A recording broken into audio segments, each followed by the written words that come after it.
En Europe et même aux États-Unis, la toile est en émoi après la une de Closer évoquant une relation entre François Hollande et Julie Gaillet. Des photos du président et de l'actrice font le tour du web, un scoop qui risque bien de parasiter la rentrée politique du chef de l'État. À la demande de l'avocat de l'actrice, toute mention de cette supposée relation devrait être retirée dès vendredi soir du site internet du magazine People. Après Nantes, Tours, le gouvernement remporte une nouvelle manche contre Dieudonné avec l'interdiction de son spectacle prévu vendredi soir dans la préfecture d'Indre-et-Loire.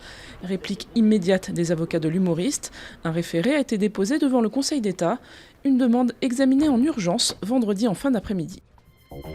6 mois après le déraillement mortel d'un train à Brétigny-sur-Orge, un premier rapport met en cause les règles de maintenance de la SNCF. Si aucun défaut de maintenance n'est relevé, la compagnie est invitée à s'interroger sur la fiabilité de la surveillance de la voie et notamment l'importance accordée à la détection d'anomalies.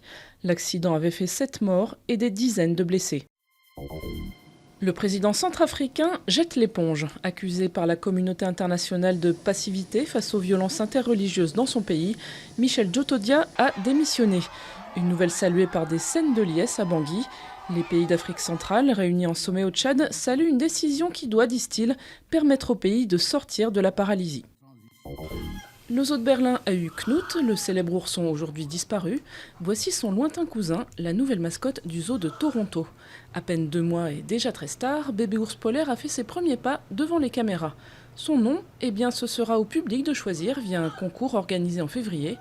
Sous son air innocent, Nounours est un as du marketing.